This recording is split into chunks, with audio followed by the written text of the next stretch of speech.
રાજકોટમાં જંગલેશ્વર ડિમોલિશન મામલે વહીવટીતંત્રની પોલ ખુલી ગઈ છે. ડિમોલિશનના ખર્ચનો વિવાદ સામે આવતા મનપા સત્તાધીશો મૂંઝવણમાં મુકાયા છે અને જવાબદારીમાંથી બચવા માટે આ વિસ્તારને ડી-નોટિફાઈ જાહેર કરી દેવામાં આવ્યું છે.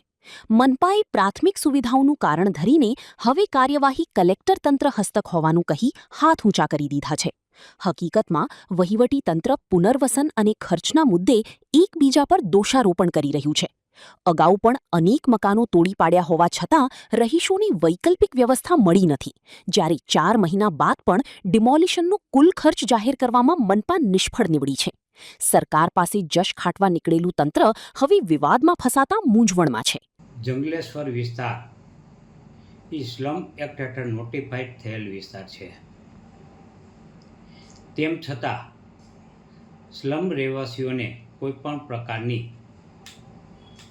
સુવિધા આપ્યા વગર કે એનું રિહેબિલિટેશન કર્યા વગર તેમના મકાનો પાડી નાખવામાં આવેલ છે અને અમુક મકાનો પાડવા માટે લટકતી તલવાર રાખવામાં આવી છે. આ તદ્દન ગેરકાયદેસર છે. એ માટે અમે હાઈકોર્ટમાં અરજી પણ કરેલી છે. મને જાણવા મળ્યા મુજબ હવે રાજકોટ મ્યુનિસિપલ કોર્પોરેશન તરફથી આ વિસ્તારને ડી-નોટિફાઈડ કરવા માટે સ્લમ તરીકે દરખાસ્ત કરવામાં આવી છે કલેક્ટરને અને રાજ્ય સરકાર તરફ, એવું જાણવા મળ્યું છે.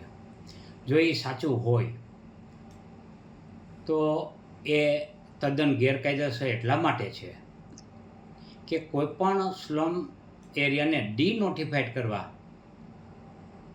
તેમના પુનર્વસન થવું જરૂરી છે. સ્લમ એરિયાના રહેવાસીઓને જે કાંઈ સુવિધા મળી હોય સુવિધા આપવી જરૂરી છે.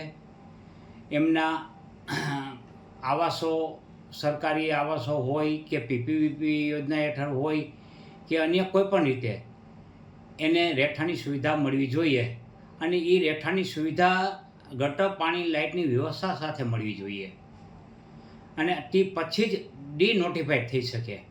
અહીંયા કોર્પોરેશનને આવી કોઈ સુવિધા આપી નથી અને કોઈ એનું રિહેબિલિટેશન કરેલ નથી, પુનર્વસન કરેલ નથી.